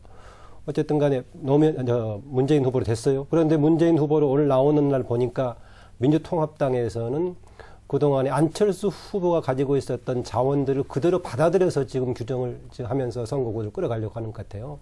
낡은 정치 세력하고 지금 새로운 정치 세력, 이렇게 미래 세력이 이렇게 끌어오고 있어서 새누리당과 박근혜 후보를 낡은 정치 세력으로 규정하고 새로운 정치 시대 교체의 변화를 주도할 이제 세력으로서 이야기를 하고 있는데 그게 과연 이제 먹혀 들어갈까가 문제되겠죠. 당연히 그 박근혜 후보 진영에서는 다른 쪽으로 규정을 하겠죠. 그런데 뭐 과거사 논란이 나오면은 노무현 시대 참여정부에 대한 논란도 같이 물고 늘어질 거고 이런 것이 돼가지고 같이 물고 늘어질 것인데 저는 그 아까 박근혜 후보가 지금까지 해왔던 그 정도의 선거 전략을 계속할 것이냐라고 봤을 때 준비된 여성 대통령의 부분은 좀 새롭게 부과된 부분이 아닌가 그렇게 봅니다. 그리고 저는 그게 실익 차원에서 크게 나쁜 것도 아니다. 만약에 오히려 그것을 건드려가지고 반박을 받을 요소들이 아주 크다면은 오히려 잘못 건드리는 게 되겠지만은 물론 초반에 나와가지고 무슨 여성성 논란까지도 있었었고 여성 관련해서 얼마나 기여한 게 있느냐 논란까지 있었는데 저는 해왔던 것 좀 득이 된다고 보고요. 다만 그 아까 초반에도 제가 지적했었지만은 최근에 그 이해창 전 대표를 포함한 이런 사람을 중심으로 영입하는 과정 속에서 보면은 너무 보수 강화 중심으로 가는데 투표 전략을 따라서 이 보수 강화 전략으로 가면은 저는 박근혜 후보가 처음에 내걸었던 정치적인 명분을 스스로 무력화시키는 게 된다. 뭐냐면 박근혜 후보가 처음 내걸었던 정치적인 명분은 대화합하고 미래를 향한 정치하자는 거였거든요. 그럼 다시 구시대 보수 결집론으로 가버리면은 본인의 정치적인 명분을 스스로 깔아뭉개는 게 돼가지고 언젠가는 이게 오히려 스스로 기반을 무너뜨리는 결과를 가져올 수 있다라는 점을 지적하고 싶습니다. 그 보수 측의 요새 그 강화를 뭐 그렇게 보실 수도 있습니다만은 이게 사실은 뭐 한 지금 대선의 본 게임은 지금 이제부터 시작하는 단계거든요. 오늘 이제 그 말하자면 출마 선언하고 등록하지 않았습니까? 따라서 이 보수 진영의 그 그러니까 그동안에는 소위 그 야권의 후보 단일화 프레임 속에서 모든 것이 진행돼 왔지 않습니까? 이제 그러한 상황 속에서 제일 그래도 주목받지 않는 시기가 바로 그 시기였었어요. 지난 한 2, 3주 정도였습니다. 이 시기에 소위 그 뭐 집토끼를 다잡아놓는 전략. 그거는 저는 이 전략상으로 굉장히 전 중요하다고 봅니다. 그래서 시기적으로요? 그렇죠. 시기적으로. 왜냐하면 이게 앞으로 가면은 더 이상 할 수가 없어요. 이제는 그 마지막으로 해놓는 거죠. 그래서 가능하기는 이재호 의원을 비롯해서 당내에 이 비박계까지도 한꺼번에 이제 완전히 안정화시켜 놓는 것은 대단히 중요했다라고 보고요. 그 다음에, 지금 이런 이제 1대1로 단일화된 다음에는 아까 말씀드린 것처럼 안철수는 같지만 안철수 의제는 살아있단 말이죠. 따라서, 저희 그 선거 전략의 핵심은 과연 안철수 의제를 실현시킬 수 있는 진정한 정당이 누구냐, 진정한 후보가 누구냐라고 하는 것에 대한 경쟁으로 갈 가능성이 매우 높다. 그리고 그렇게 몰아가는 정당이 오히려 이 중도에 있는 안철수 지지파들을 흡수할 수 있어서 승리할 수 있다라고 보는데요. 그렇기 때문에 아마도 새누리당 쪽에서는 안대희 정치쇄신위원장을 중심으로 한 정치쇄신 프로그램에 대해서 대단히 아주 강한 드라이브를 걸 가능성이 매우 높다. 그리고 민주당이 미처 지금 따라오기 전에 얼른 이쪽 부분을 그동안에 이제 안대희 위원장이 제시해 놓은 것도 있고요. 이렇게 갈 가능성이 많다라고 하는 것. 그 다음에 지금은 이 프레임 경쟁 말씀을 하셨는데요. 저도 지금 여러 가지 제기되는 뭐 박정희 대 노무현, 보수 대 진보 또는 뭐 낡은 정치 대 새로운 정치 이렇게 이러한 여러 가지 프레임이 지금 논란이 되고 있고 어느 프레임이 자기들의 이 선거 전략에 더 유리하냐를 가지고 지금 많이 따지고 있겠죠. 그런데 문제는 이러한 프레임에 힘을 주는 것은 국민들입니다. 국민들이 그걸 어떻게 받아들이느냐. 죄송합니다. 이거 제가 깜빡해가지고. 네, 생방송에. 괜찮습니다. 죄송합니다. 예, 그래서 이런 것들이기 때문에 제가 생각하기에는 이런 것들을 더욱더 지금 안대희 위원장의 쇄신을 더욱더 중요하게 생각해야 되겠다 이렇게 생각합니다. 실제로 새누리당에서 안철수 후보 사퇴 이후 논평에서 새정치 우리가 가져가겠다 이렇게도 얘기를 했습니다. 그래서 새누리당에서 과연 그것을 할 수 있을까? 할 것이냐 이 부분은 그것도 국민들이 어떻게 받아들여요? 국민들이 어떻게 새정치 부분은 지금 아까 민주당이 이제 지금 낡은 정치, 새 정치라고 이렇게 지금 구도를 가져가지만 이미 저쪽 새누리당 쪽에서 벌써 민주당을 구태라고 하고 나오고 있거든요. 네네. 그리고 당연히 정치 혁신이 중요하다는 거를 지금 대변인 논평이나 지금 새누리당 움직임 보면 지금 나오고 있습니다. 그래서 아마 지금 홍 교수께서 말씀하신 대로 그쪽 방면에 지금 기존에 나왔던 것과 또 추가해서 어떤 여러 가지가 나올 것이고 기본적으로 이 궤도를 새누리당이 궤도를 바꾼다기보다는 기존에 있던 거에서 보강하는 방향으로 가는 흐름 아닌가 지금 보면 여러 가지 나오는 이야기들이 준비된 여성 대통령 아까 말씀하신 대로 이거는 팩트의 측면이 있기 때문에 이걸 굳이 바꿔서 갈 필요 없고 그대로 가져가면 되고요. 보수 부분도 보수를 결집한다고 해서 그러면 중도로 안 간다는 뜻이냐? 그게 아니라는 지금 이야기들을 하고 있거든요. 예를 들면 진보 진영도 내부가 아직 단단하지 않으면 일단 먼저 다지고 간다. 이런 측면에서 지금 새누리당은 그런 식으로 지금 방향을 잡고 있는 것 같습니다. 보수를 좀 다지고 이제 결집이 되고 있다.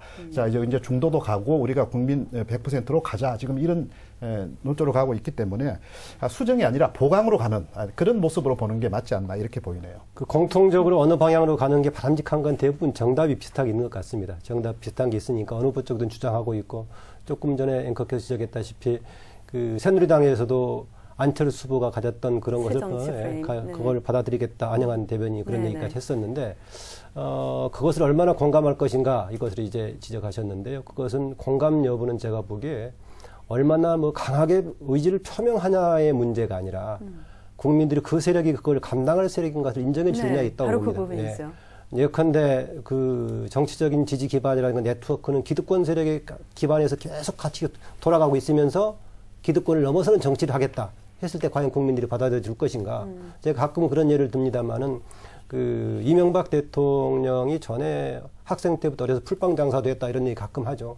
그러나 이후에 사회적인 네트워크는 전부 기득권층과 관련돼 있으니까 이후에 국정을 운영할 때는 고소영, 강부자 이런 내각이 나왔듯이 기득권 타파를 주장한다면 그 세력 자체가 기득권을 넘어서는 뭔가 다른 기반을 같이 갖는 이 변화가 과연 가능할까? 이것도 주목할 부분이라고 봅니다. 아까 말씀드린 것처럼 안대희 정치쇄신위원장의 역할이 지금 대단히 중요하다. 그리고 거기에 아주 큰 드라이브를 걸 거다. 그리고 새로운 뭐 이건 제 그 개인적인 판단입니다만은 그 안철수 의제로 상징됐던 여러 가지들을 정치쇄신위원회에서 정치쇄신 대안으로 약속할 가능성이 크고요. 또 하나는 이 박근혜 후보의 어떤 가장 큰 장점이라고 할까요? 하는 것은 뭐냐면 약속한 것은 지킨다라고 하는 이미지가 유권자들한테 있단 말이죠. 따라서 정치쇄신위원회에서 제시하는 이런 것들이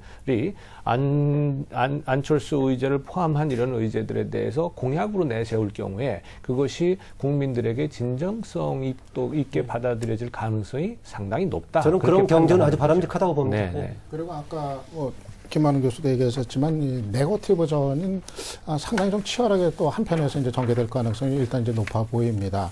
바로 아까 얘기했던 박정희 대 노무현의 이 둘러싼 이제 네거티브전 이거가 아마 어차피 이제 그 진영 간의 대결 구도로 이제 돼버렸으니까 뭐 이게 전개될 가능성이 높은데 후보는 빠지고 하지만 캠프 차원에서 이거가 이제 전개될 가능성이 커 보이는데 하지만 이게 어디까지나 이제 자기 진영의 지지자들을 이제 결속력을 확인하는 이 정도 이제 수준일 거고 그 효과라고 하는 것이 이거 가지고 뭐 승패가 어느 한쪽으로 기울거나 이러진 않을 거로 보입니다. 결국은 선거 결과에는 별다른 영향을 미치지 않는 그런 네거티브전으로 흐를 가능성이 높아 보이는데요. 결국은 이제 승부처는 뭐 지금 쭉 얘기 나왔습니다만은 바로 이 쇄신 경쟁 아마 이 쇄신 경쟁에서 이제 마지막에 누가 이제 이기느냐 결국은 쇄신으로 시작을 했다가 한동안 그게 이번 대선 정부에서 한동안은 또 중간에 실종이 됐었는데 마지막 순간에 다시 그것이 이제 승부처로 그렇게 부상을 한다 이렇게 보면 될 것 같습니다.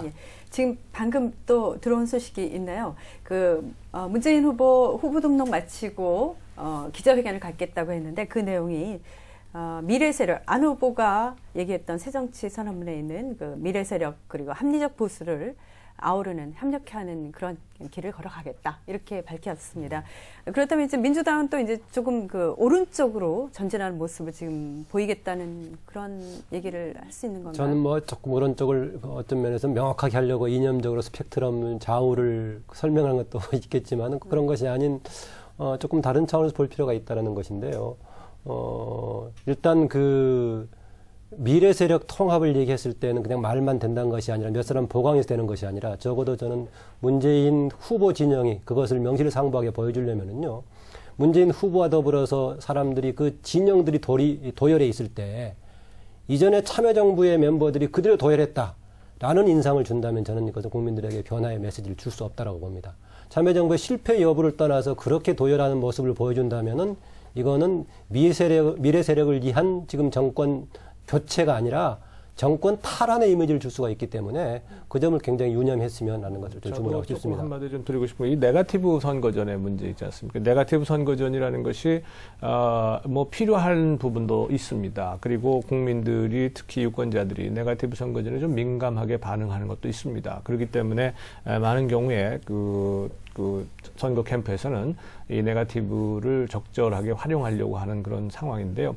우리나라에서는 조금 도가 좀 심한 것 같아요.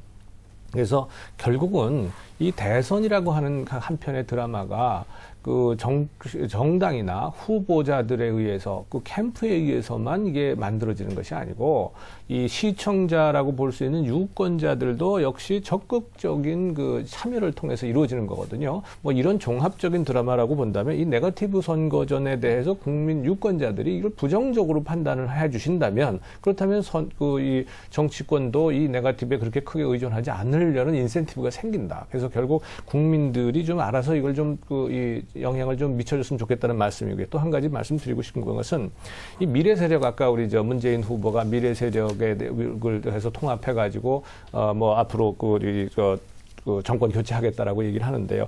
그런데 가만히 한번 생각해 보십시오. 민주당이 저는 참 이런 점은 좀 반성을 해야 될 것 같아요. 그렇게 미래 세력임을 자처하고 미래 세력을 위해서 한다고 하면서 맨날 과거사만 얘기하고 있었어요. 과거에 지금까지 한번 생각해 보십시오. 박근혜 후보에 대해서 한 거 보면 그 아버지인 박정희 대통령의 그 시대에 있었던 모든 일에 대해서 좀 사사건건이 응답하라라고 주장을 하지 않았습니까? 이게 과거에 회귀되고 과거 얘기한 거 아니겠어요? 그러면 그렇게 여태까지 주장하던 사람들이 갑자기 미래 세력을 위하고 미래를 위해서 한다 그러면 국민들이 누가 믿겠습니까? 그러니까 논리적으로 좀 일관성 있는 그럼 말한 주장을 펴고 그걸 가지고 설득력 있게 제시를 해야지. 이제 지금부터 여태까지는 우리가 과거 세력이었습니다. 그러면 한마디로 해서 반성이라도 좀 하고 진솔하게. 그러고 나서 앞으로는 미래를 위해서 열심히 노력하겠습니다. 이런다면 또 모르겠는데 그냥 아무런 것도 없이 다 갑자기 미래 세력을 한다 그러면 이 유권자들이 그렇단 말이죠. 그래서 그 민주당 쪽에 제가 부탁드리고 싶은 말씀은 그러면 앞으로 정말 미래를 지향한다면 그러면 과거에 대한 자꾸 이런 프레임 경쟁 뭐 박정희 대 노무현이다 뭐 이런 프레임 경쟁 할 생각 버려라. 그리고 정말 미래에 대한 비전과 정책을 가지고 승부해라. 저는 그렇게 권고하고 싶습니다. 근데 이제 그거는 사실 뭐 민주당만 했던 건 아니고 또 새누리당도 뭐 그 이상으로 이제 그러니까요. 했던. 네. 근데 지금 마침 또 이 문재인 후보가 등록을 하면서 미래를 위해서 한다니까. 문 후보 오늘 저희에게는 아마 결국은 이제 안철수 후보 지지층을 향한 메시지다. 이제 그렇게 이제 봅니다. 그러니까 우리가 이제 민주당만 갖고 계속 가지 않을 거고 바로 안철수 후보가 얘기하려고 했었던 부분 이거를 같이 이제 손잡고 다 이제 같이 가는 길을 찾겠다 이런 메시지라고 생각이 이제 되는데요. 저는 이제 민주당 관련해서 한 가지만 말씀드리고 싶은 게 지금 민주당으로서 보면 지금의 상황이 저는 이제 기회이자 이제 위기라고 이제 봅니다. 기회라는 건 뭐냐면 바로 이제 눈앞에 집권의 기회가 열리게 된 이것이 이제 기회고 위기라고 하면 뭐냐 하면은 만약에 대선에서 정권 교체 못하고 질 경우 그때는 지금 박근혜 후보를 앞서는 거로 나오는 안철수 후보를 제치고서 지금 우리가 하겠다고 지금 나선 거거든요. 근데 만약 그게 실패했을 때 그때는 민주당은 정말 아주 또 심각한 상황을 맞을 수가 있기 때문에 그런 점에서 이제 위기이자 이제 기회다 이렇게 좀 봅니다. 네, 저는 지금 오늘 문 후보가 기자회견에서 미래 세력 그리고 뭐 합리적 보수 앉는 길을 걷겠다고 했는데 지금 우선 안 후보를 염두에 두고 한 이야기 같은데 이게 지금 말로만 되는 게 아니고 분명하게 어떤 정말 그 기존 세력의 하나를 확실하게 허물지 않고는 이게 이루어지지가 않습니다. 이건 민주당도 마찬가지고 새누리당도 마찬가지입니다. 그래서 이거 가지고는 그렇게 지금 안 후보가 움직일까 뭐 이런 좀 약간 회의적인 생각이 하나 들고 이번 선거전이 정치 쇄신이 주요 화두가 될 것인가 물론 그건 다 한다고 하니까 오히려 그건 차별성이 없을 가능성이 있고 조금 어떻게 보면 약간 기존 선거판처럼 될 그런 우려성이 좀 저는 보입니다. 지금 말씀하신 네거티브전 그다음에 그걸 조금 긍정적으로 표현하면 검증입니다. 검증 국민 내지는 네거티브전 그 국민으로 흐를 가능성이 큰 게 다른 부분에 대해서는 지금 차별성이 상당히 없어집니다. 나도 이거 하겠다, 나도 하겠다 똑같이 지금 하고 있기 때문에. 그러면 이제 이 네거티브 부분이 앞으로 많이 부각이 될 텐데 이 부분은 사실 박근혜 후보에 대해서 일방적으로 과거사 문제가 어떻게 보면 네거티브 당한 그런 게 있기 때문에 이 부분이 이제 앞으로 그 양날의 칼입니다. 이건 뭐냐 하면 반대로 박정희 대통령을 그러면 거론하기로 한다면 빈곤에서 경제 성장으로 한 이 부분에 대해서는 이야기가 전혀 없는 거거든요. 이런 부분들이 양날의 칼이기 때문에 네거티브전으로 가더라도 민주당이 지금 한 것처럼 그렇게 유리한 것만은 아니다. 그러니까 조금 더 정말 국민을 보고 좀 잘하는 이런 쪽으로들 좀 해주는 게 좋지 않겠는가 저는 그런 생각이 듭니다. 그렇습니다. 지금 뭐 여러 가지 말씀이 나오고 있는데 오늘 저희 주제가 D-24 대선 전국 남은 변수는입니다. 그래서 사실 뭐 20여일이면은 짧은 시간이지만 또 대선을 앞두고는 얼마든지 상황이 바뀔 수 있는 변수가 등장할 수 있는 기간이라고 생각을 해서 이 기간 동안에 남아있는 또 다른 쟁점사항 또 돌발 변수가 무엇이 있을 수 있는지 특히 이제 뭐 우리가 지역구도로 선거가 많이 치러지기 때문에 각 지역이 지금 뭐 PK, TK에서의 또 그 예전과 다른 변화 조짐 같은 것 이런 것도 좀 지켜봐야 될 부분이 있는 것 같은데요. 여러 가지 그 예상하시는 대선 돌발 변수들, 그에 대한 대응 이런 것들 얘기해 주시죠. 네, 그게 돌발 변수보다는 1차적으로 본격적인 변수 먼저 봐야 될 것 같습니다. 본격적으로 선관위가 주관하는 TV 토론이 12월 4일부터 시작이 되죠, 그렇죠? 1차가. 네네. 그 이전에도 아마 이배 후보 등록 26일 날까지 내일까지 이제 정리가 되면은 본격적인 후보 간의 기준에 따라서 이제 토론이 될 건데. 네.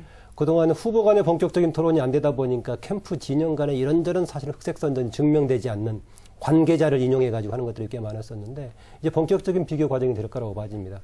그래서 저는 네거티브 경쟁이 된다고 하더라도 거기다가 뭔가 미래 비전하고 관련된 플러스 알파를 만드는 후보가 승리할 것이다.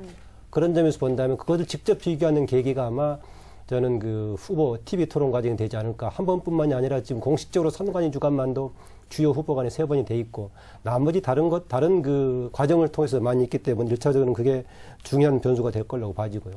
방금 두 번째로 말씀하신 그 지역구도 변수와 관련해서는 먼저 뭘 봐야 되느냐. 예전하고 뭐가 다른가라고 봤을 때 지역구도는 무작정 형식적으로 결정되는 것이 아니라 후보 구도에 따라서 결정된다. 라고 보자면은 현재 여론조사보다는 이른바 PK, TK의 양극화는 조금 더 커질 가능성이 있다.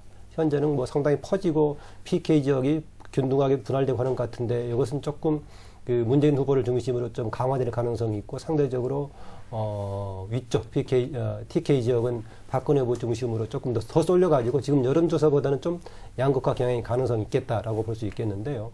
흔히 얘기하는 호남 지역의 경우에는 어쩌면은 현재 새누리당 계열의 후보가 역사적으로는 최초로 심지어는 2자릿수 집권은 득표는 기본적으로 가능하지 않을까라고 봅니다. 지역적으로는 10에서 12% 정도의 유권자 분포에 불과하지만은 이 지역에서의 득표가 수도권에 있는 출신들에 영향을 미치기 때문에 이것 자체가 상당한 변수가 될 것이기 때문에 여기에서 얼마나 얻느냐도 아주 당락의 중요한 변수가 될 거다 저는 그렇게 봅니다. 다른 분에 대해서 저는 지금 전체 구도 하에서는 지금 말씀하신 부산 경남의 지지율 추이가 어떻게 될 것이냐 이게 아마 가장 결정적인 변수가 될 것이라고 보고요. 그 다음에 TV 토론에서 양 후보가 어떤 모습을 보여주느냐. 선관위에서 하는 3차례 법정 그 토론은 진보 쪽이나 보수 쪽에 군수 후보들이 다 나와서 하기 때문에 차별성이 의외로 없을 수가 있고 어쩌면 언론사가 주관하는 양자 토론이 생길 수 있습니다. 그런 부분에서 이 박근혜, 문재인 두 후보가 어떤 모습을 실제로 국민 앞에 보여주느냐, 그 현안을 토론하는 과정에서 그게 굉장히 중요할 것 같고요. 호남 지역은 제가 볼 때 아직까지는 2자리라고 말씀하셨는데 저는 2자리가 어렵지 않을까. 왜냐하면 어쨌든 호남 쪽에서는 정권 교체 열망이 높기 때문에 구도가 지금 선거 구도가 이렇게 흐르고 있기 때문에 아마도 어려울 거고 결국은 지역적으로 볼 때는 부산, 경남에서 어떤 선택을 하느냐 이게 굉장히 중요하다고 봅니다. 네. 그럼 이제 마지막으로 투표율 관련해서 유 박사님께 여쭙겠습니다. 투표율이 예상보다 뭐 젊은 층에서 낮아지게 된다. 뭐 이런 얘기도 많이 나오고 있는데 확실히 영향을 미치겠죠? 다소 좀 예상보다 좀 낮아질 것 같습니다. 그러니까 원래는 좀 높아질 거로 예상이 좀 됐었거든요. 아무래도 상당히 뭐 특히 그 야권의 그 두 후보가 등장을 하면서 박진감 있게 이제 돌아가고 그러면서 아마 좀 젊은층 투표도 좀 높아가고 그래서 한 70%를 이제 넘어서지 않겠는가 이런 이제 관측이 좀 많았었는데 아무래도 이제 안철수 후보가 이제 빠져버리면서 이런 상황이 되면서 투표율이 이제 좀 안철수 후보 지지층을 중심으로 해서 좀 다소 빠지게 될 이런 가능성이 있어 보입니다. 그렇게 되면은 전체 투표율이 글쎄 70%를 과연 이제 넘을 수 있을까? 그런 이제 또 예상이 이제 가능할 것 같은 그런 이제 상황이고, 그리고 투표 관련해서 뭐 투표 시간 연장 문제는 아마 뭐 여당이 반대하느나 뭐 국회에서 처리가 안 되니까 그건 뭐 현실적으로는 뭐 불가능해 보입니다. 다만 이제 야권에서는 그래도 이 문제에 관한 문제 제기를 계속 하고 있는 거는 결국은 마지막 순간에 투표 참여 캠페인으로 연결이 될 수가 있거든요. 그러니까 봐라 이제 당신들 투표할 기회 달라고 하는데 여당이 반대해서 무산되지 않았느냐, 우리 나가서 투표로서 심판하자, 이런 거로 이제 전개가 될 수 있기 때문에 아마 마지막 순간까지 이제 논란거리는 뭐 계속 되기는 될 것 같습니다. 네. 뭐 투표율 문제는 아마 지금 말씀하신 것처럼 사실은 야당도요, 이 투표 시간 연장 문제를 자기네가 이번에 할 수 있다고 생각해서 제기한 것으로 보이지 않습니다. 시간적으로나 뭐 모든적으로. 그래서 선거 전략의 하나로서 지금 제시한 걸로 보고요. 지금 말씀하신 것처럼 아마 끝까지 이 문제에 대해서 얘기를 할 겁니다. 그것이 이제 여당의 어떤 투표 시간 연장에 반대하는 그런 모습을 부각시키기 위해서요. 저는 투표율과 관련해서 조금 기대한 것보다 높지는 않겠지만, 그러나 그렇게까지 떨어지지 않을 수도 있다. 경우에 따라서는. 그건 뭐냐면, 지금 박근혜 문재인 후보가 박빙이 될 경우에는 그런 가능성이 높거든요. 특히 과거의 선거 우리가 보면은요, 지난 대선에서 투표율이 한 60%대로 뚝 떨어졌던 이유는 그것은 워낙 예상의 차이가 있었거든요. 그렇기 때문에 워낙 투표율이 떨어진 것이고, 이처럼 박빙이라면 많은 국민들이 관심을 가지고 투표에 참여하지 않겠는가, 이렇게 생각이 됩니다. 네, 알겠습니다. 자, 이제 오늘 박근혜 후보 의원직을 사퇴하고 후보 등록 마쳤고요. 문재인 후보도 역시 후보 등록을 마쳐서 드디어 양강 구도로 이번 대선 치러지게 됩니다. 과연 유권자들은 어떤 면에 집중해서 꼼꼼하게 이 후보들을 검증해야 할 것인가, 이 문제가 남아있다고 볼 수가 있겠습니다. 지금 나오신 네 분의 얘기를 마무리 발언으로 듣겠습니다. 먼저 유창순 박사께서 우리가 짚어야 할 부분, 꼭 눈여겨볼 부분을 말씀해 주십시오. 네, 저는 남은 기간 동안 아까 얘기됐었던 이 네거티브전으로 그냥 선거전이 가버리는 거, 이거는 좀 서로들 좀 자제를 했으면 합니다. 이거는 정말 한쪽이 시작을 하면은 뭐 상대도 바로 반응을 하기 때문에 곧바로 거리로 이제 치닫게 이제 돼 있거든요. 그리고 양쪽이 네거티브로 가기로 마음먹으면 사실 준비해 놓은 것도 많고 할 얘기들도 이제 많습니다. 그런데 그동안 대선 기간 내내 전국 내내 이제 쭉 봐왔듯이 이 네거티브전 아무리 해도 결국은 효과가 없더라. 이거는 어느 정도 지금 판명이 됐고, 유권자들한테 별 영향도 막상 미치지는 못합니다. 그렇기 때문에 괜히 이게 정말 선거 분위기만 이제 아주 해치는 이런 거니까는 아마 그 부분들은 좀 모든 그 후보들이 좀 이제 절제를 좀 해줬으면 합니다. 네. 이서욱 국장님. 네. 저는 오히려 과거를 좀 얘기하고 싶습니다. 무슨 말씀이냐면, 지금 뭘 하겠다고 하는데, 그것의 어떤 그 신빙성이 과거에 그 사람이 뭘 했느냐, 과거에 이 후보의 삶의 궤적이라든지 정치의 궤적, 또 실제 약속을 어느 정도 지켰는가, 과거 것을 오히려 6대4로 과거의 그 사람의 행적, 이룬 것을 한번 봐달라. 이런 점을 좀 저는 국민들한테 좀 이야기를 하고 싶습니다. 네. 후보의 과거를 꼼꼼히 살펴보자. 네. 그리고 김만원 원장님. 예, 누가 대통령이 되느냐는 여러 가지 관점에서 볼 수가 있을 겁니다. 어떤 리더십이 등장할 것인가, 또 어떤 정책이 등장할 것인가, 여러 가지가 있는데, 저는 그중에 중요한 부분이 하나로 어떤 세력이 우리 사회의 국정 운영과 정치의 중심이 될 것인가, 이 관점에서 봐야 된다. 그 점에서 각 후보가 기반하고 있는 세력들, 어떤 기득권 세력에 바탕을 두고 있는가, 또 반대로 말은 통합을 얘기하면서 폐쇄적인 조직에 기반해 있지는 않는가 등등, 어떤 세력에 기반해 있는가가 굉장히 중요하다. 이후에 집권했을 때도 역시 그 기반 속에서 국정도 운영하고 정보도 그 통해서 얻기 때문에 그것을 굉장히 중시해서 봐야 된다. 만약에 현재 후보분들이 변화의 가능성이 있다면은 그런 부분에 좀 주력해서 변화를 시도했으면 하고 주문하고 싶습니다. 네. 정치 세력을 함께 눈여겨볼 대목이다는 얘기셨고요. 한 교수님 마지막으로. 저는 유권자들이요, 이 후보들의 과도한 포퓰리즘적인 공약을 좀 주의해야 된다고 생각됩니다. 지금 오늘날 잠시 보고 있는 버스 업계하고 택시 업계 지금 충돌 직전에 있지 않습니까? 이것도 결국은 포퓰리즘적인 공약 때문에 나온 겁니다. 오늘날 약속하는 과도한 이 포퓰리즘적 공약은 결국은 우리 자식들의 허리를 휘게 만듭니다. 누군가는 부담을 해야 되는 것이고 우리 후속 세대가 그걸 부담할 수밖에 없습니다. 그러니까 이 자식들을 위해서라도 과도한 그런 대중영합적인 이런 공약들에 대해서 과감하게 국민 여러분들이 좀 심판을 내려주실 것을 저는 간곡히 바랍니다. 네. 지금까지 말씀 나눠주신 홍성걸 교수님, 김만훈 원장님, 이서구 국장님, 그리고 유창성 박사님 모두 감사의 말씀을 드립니다. 저희 이 시간 함께 해주신 그 여러 가지 의견을 저희 시청자 게시판에 올려주실 수 있습니다. 색다른 토론 설전 TBS 교통방송 홈페이지에 들어와서 남겨주시면 감사하겠습니다. 이번 주부터 본선 경기가 이제 본격적으로 시작됩니다. 우리들의 삶과 미래를 결정질 중요한 순간이 다가오고 있는 것인데요. 이럴 때일수록 유권자들의 냉정한 판단이 중요하다는 것은 다시 한번 강조해도 지나침이 없을 것 같습니다. 오늘 토론 여기까지 하겠습니다. 다음 주 일요일 오후 2시에 다시 생방송으로 만나 뵙겠습니다. 여러분 감사합니다. 안녕히 계십시오.